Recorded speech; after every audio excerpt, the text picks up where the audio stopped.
আমরা বিজয় দিবসটা এমন একটা অবস্থা পরিবেশে পালন করছি যেখানে মানুষের কথা বলার অধিকার নাই, ন্যায় বিচার পাওয়ার অধিকার নাই,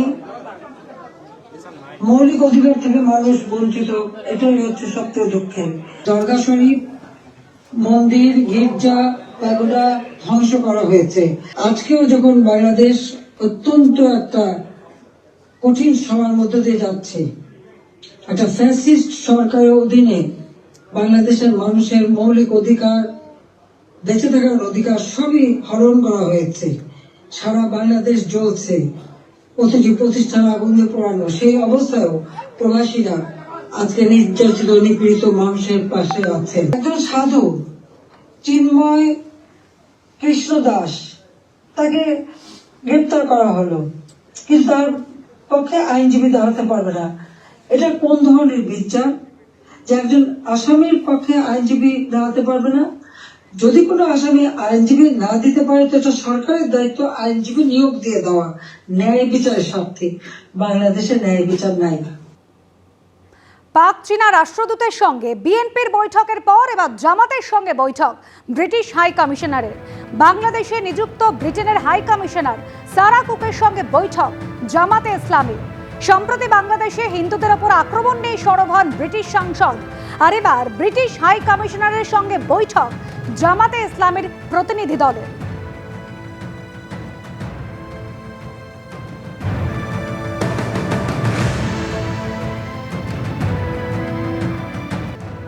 যেখানে বাংলাদেশের অন্তর্বর্তীকালীন সরকারের তরফ থেকে বলা হয়েছিল ব্যক্তি আর প্রতিষ্ঠানকে আমরা গুলিয়ে ফেলছি না, সেখানেই এবার বাংলাদেশ থেকে ইসকনকে উপড়ে ফেলার হুমকি।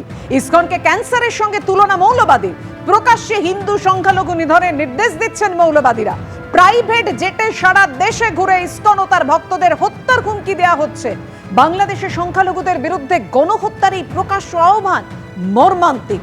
বাংলাদেশ সরকার নিষ্ক্রিয় ভূমিকা পালন করছে। সোশ্যাল মিডিয়ায় পোস্ট কলকাতা ইসকনের ভাইস প্রেসিডেন্ট রাধারমন দাসের।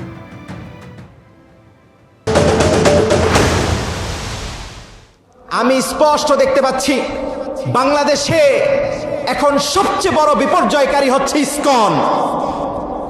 ইসকন হচ্ছে হিন্দুত্ববাদী উগ্রবাদী এক সংগঠন।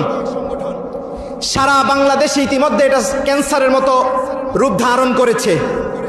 আমি যখন আজকে ঢাকা থেকে আমি রাজশাহীতে ফ্লাইটে এসেছি, সেখান থেকে আলহামদুলিল্লাহ আমাদের ইউসুফ ভাই উনি লোক পাঠিয়ে রিসিভ করিয়েছেন। আমি আসার সময় দেখলাম আপনাদের এই অঞ্চলে ইসকনের মনে হয় একটা মন্দির আছে। এরা সমাজে ক্যান্সারের মতো, কিসের মতো? ক্যান্সারের কোনো অ্যান্সার, ক্যান্সারের একটাই আনসার, সেটা হচ্ছে এটা উগড়ে ফেলতে হবে।